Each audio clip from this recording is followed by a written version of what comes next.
Hello everyone, welcome to my channel Knowledge Crush. I am Mustaza Bedar. Today is 27 November means Guru Nanak Dev ji की जयंती. So आज हम इनके बारे में बात करने वाले हैं गुरु नानक देव जी के बारे में और बेसिकली इनकी टीचिंग्स के बारे में भी हम डिस्कस करेंगे और इन्होंने जो काम किया है और जो बाकी जो एंड में क्वेश्चन भी हम इनके बारे में देखेंगे. So let's start. बेसिकली अगर हम कंटेक्स्ट देखें तो ये GS1 में आपके लिए काम आएगा. तो गुरु नानक देव जी को ही गुरु नानक देव जी जयंती को ही हम गुरु नानक प्रकाश उत्सव एंड गुरु नानक गुरुपुरब के नाम से पहचानते हैं. और गुरु नानक जयंती बेसिकली फुल मून डे और कार्तिक मंथ में आती है और इसी को हम कार्तिक पूर्णिमा भी कहते हैं. और ये इस बार जो 554 बर्थ एनिवर्सरी हम गुरु नानक देव जी की मनाने वाले हैं. जो वो बेसिकली गुरु नानक देव जी जो थे वो फर्स्ट सिख गुरु थे from the old 10 gurus. But अब हम बात करते हैं गुरु नानक देव जी के बारे में. ये इनका जन्म 1459 तालवंडी रायबोई विलेज में हुआ था जो लाहौर के पास है. राइट नाउ नानकाना साहिब के नाम से जाना जाता है. और ये बेसिकली फर्स्ट गुरु हैं फ्रॉम 10 गुरुज ऑफ सिखिज्म. और इन्होंने इनिशिएट भी किया था इंटरफेथ डायलॉग 16th सेंचुरी में जो कन्वर्सेशन करते थे most of the religious denomination अपने टाइम के जो थे. और ये कंटेम्प्रेरी थे बाबर के, मुगल एम्परर बाबर.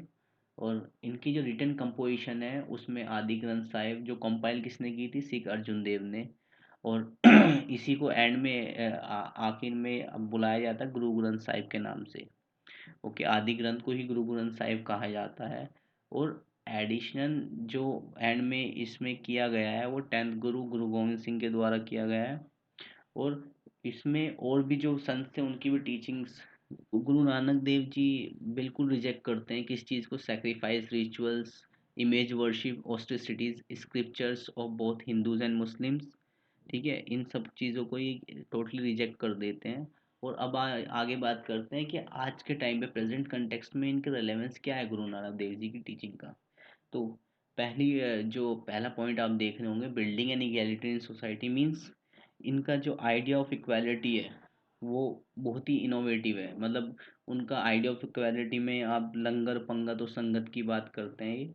मीन्स लंगर की बात करें तो एक कलेक्टिव कुकिंग के तौर पे होता है. मतलब शेयर करते हैं आपस में, फूड फूड बनाना भी और खाना भी. सॉरी. और पंगत की बात करें तो ये मतलब part taking food without distinction of high and low caste means यहाँ पे कोई कास्ट नहीं देखी जाती. Without any caste you can take part in making food और कुकिंग फूड और you can eat with them. और संगत की बात करें तो कलेक्टिव डिसीजन मेकिंग होता है. मतलब आप अकेले या फिर कोई किंग या कोई रूलिंग कोई इंसान नहीं वो कर सकता डिसीजन. आपको कलेक्टिव एक पूरा पब्लिक के साथ मिलके ही आपको डिसीजन लेना पड़ता है. ये कहते हैं कि ऐसा होना चाहिए. सो सेकंड पॉइंट क्या कहता है, सोशल हार्मनी. सोशल हार्मनी की बात करें तो ये बेसिकली एवरीवन इनके हिसाब से इनका कहना है और ये है भी कि हर कोई जो है ये गॉड की क्रिएशन है. Everything is god's creation. Means जो भी आज दुनिया में आज अर्थ पे है वो एवरीथिंग इज गॉड्स क्रिएशन. और हर कोई इक्वली पैदा हुआ है. Means all are born equal and this is one the universal creator. और एक ही सिर्फ यूनिवर्सल क्रिएटर इसे कहा जाता है, एक ओंकार सतनाम. ओके. और apart from it forgiveness, patience, forbearance and kindness इनकी बेसिक टीचिंग्स में आता है. जैसे कि forgiveness, if we all know, patience होना चाहिए आपको, फॉरबियरेंस एंड काइंडनेस आपके अंदर होनी चाहिए. ये इनकी कोर टीचिंग्स में आता है. सो थर्ड पॉइंट क्या कहता है, creation A just society, creating a just society means society में क्या होना चाहिए, आपको क्या करना चाहिए. मीन्स क्या कहता है, इनका बेसिक मोटो भी यही था, किरत करो, नाम जपो एंड वन चको. मीन्स किरत करो वर्क, नाम जपो worship and one Chako share. में इनका सिर्फ यही मोटो था कि ये तीनों चीज़ें आपकी लाइफ में तो आपकी लाइफ बहुत ही सही जाएगी. और इन्होंने और कंसेप्ट भी दिया 10 1 का। बेसिकली डोनेट करना चाहिए हमें अपनी सैलरी का, अपनी इनकम का 1/10 पार्ट जो नीडी है उन लोगों के लिए, ताकि वो भी अपने अपने फूड मतलब कभी भूखे न रहें या फिर उनके उनकी हेल्प हो जाए। तो अपना 1/10 हिस्सा, बहुत कम ही होता है 1/10 हिस्सा, तो आपको डोनेट करना चाहिए। जेंडर इक्वालिटी की इन्होंने बात करी है। जेंडर इक्वालिटी में कि women as well as men share the grace of God and are equally responsible for their action to him। मतलब इसमें आप ह्यूमन मैन की बात नहीं कर सकते। इसमें as a human being if you are doing something, तो you are the only responsible person for that thing. तो मतलब आप ही रिस्पॉन्सिबल हो आपको आपकी करने को लेके, और कोई रिस्पॉन्सिबल नहीं है। और रिस्पेक्ट करना चाहिए वीमेन का। और जेंडर इक्वालिटी जेंडर इक्वालिटी की इन्होंने पूरी तरीके से बात करी। आप रिस्पेक्ट करिए वीमेन का। और जेंडर मतलब आप जैसा मैन है वैसी ही वीमेन है, उनको दोनों को इक्वली हिस्सा लेना चाहिए सोसाइटी में, और इक्वली बात करनी चाहिए। सो ये तो हो गई जेंडर इक्वालिटी की बात। अब नेबरहुड पीस की बात करते हैं। नेबरहुड पीस की अगर हम बात करें, तो बेसिकली इन्होंने पीसफुल सोसाइटी की बात करी है। पीसफुली आपको सोसाइटी में रहना चाहिए। मतलब जैसे कि हम देख सकते हैं कि क्रॉस बॉर्डर टेररिज्म वगैरह बहुत चलता है। तो अब पाकिस्तान से हमारा हमेशा ही कुछ ना कुछ चलता रहता है। बट हमेशा आपको नेबर के साथ भी एक अच्छा बर्ताव रखना चाहिए। और ऐसा ही नेबर से भी एक्सपेक्ट करते हैं। If we are doing something good with someone, तो हम भी इस चीज़ को एक्सपेक्ट करते हैं। तो everyone have to be make relation in peacefully. So ये सब चीज़ें इनके आज के टाइम पे भी ये रेलेवेंट मानी जाती हैं। इनकी टीचिंग्स के आज के टाइम पे भी इन चीज़ों को हमें करना चाहिए। सो आगे बढ़ते हैं। अब हम बात करते हैं, हमने टीचिंग्स की बात करी गुरु गुरु नानक जी की। अब आगे हम करतपुर कॉरिडोर के बारे में बात करें, क्योंकि ये भी इससे रिलेटेड है और ये बहुत इंपॉर्टेंट टॉपिक है, क्योंकि ये रोज़ हर दूसरे दिन न्यूज़ में भी आता है। मतलब इसके ऊपर कुछ ना कुछ चलता ही रहता है ये टॉपिक, हाँ बहुत ज़्यादा न्यूज़ में रहता है।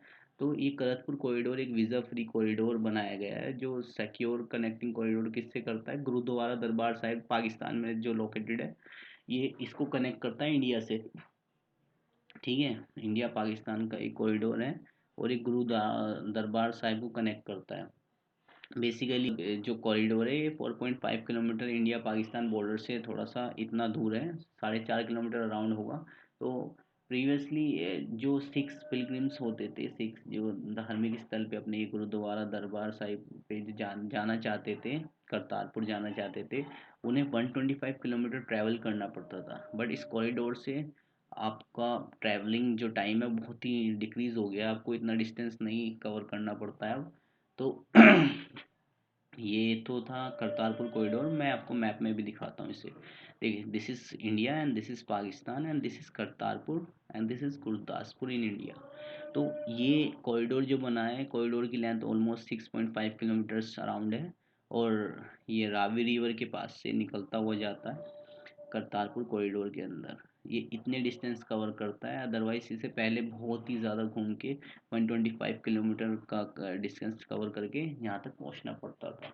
सो ये आपकी क्लास का एंड होता है, और अभी एक लास्ट में क्वेश्चन डिस्कस कर लेते हैं।